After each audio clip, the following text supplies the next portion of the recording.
Gusto na mamahal mo. Siyempre naman. May naliligaw sa'yo, halimbawa, babae naliligaw sa'yo. Hindi mo talaga hindi mo papansin. Mahal mo yung isang babae. Oh, pumas ka muna, Tab, nung matindi tayo dyan. Dalawa kami. Mahirap kaya pausap. Teka, ako pala ba ang uka dyan? Wow, lol. Kasi nga. Video to. Ganun talaga pag Para maalala yung mga kagagawa niyo bukas. Lalo pag lalaki, naku, pag nasasaktan ka, isasaktan. Pare, tumigil ka, tumakita ka. Bakit ka magpapakita? Umiyak ka. Tama ka lalaki. Doon Ken. tama ka doon. Tama ka sa Ken. lalaki ka Ano sa. dyan? Tama ka sa. Paano mo sasabihin yung Mga tarantado. yung lalaki? Mga singna kayo, singna kayo. Yun lang naman. Breaking mo lalaki. Di ba bakit yung lalaki? Siyempre. Lalaki, yung babae. O, lasing na kayo, pinapauwi na tayo. Eh, kapatid niyan. Pag ako nilalaro nung susunod rin silang dalawa. Silang tatlo.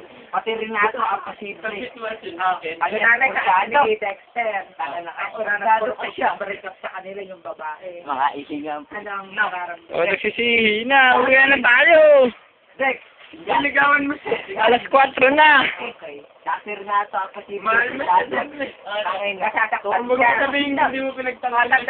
Huwag mo manang kausapin yan. Yung babae nag-propose na makipag-break. One on one by Chris Okay Chu. ngayon. Eh, pati pag tatanggol ko sarili ko, ano yung sabi mo? Masasaktan ka.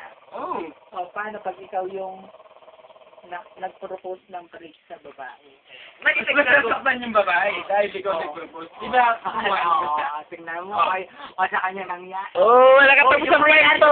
Sunod na lang. Dapat na nag-ready ko. Wala ka Huwag ka, ito yung miscommunication talaga. Huwag ka magsalita. Sige, tahimik lang ako. Di ba? O, kunwari, tahimik ako, babae. Ako ang babae.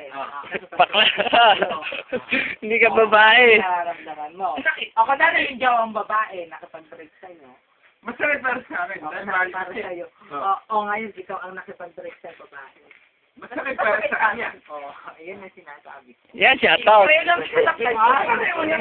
Kasi nagmangalan. Eh, ngayon nga, ano yung mas gusto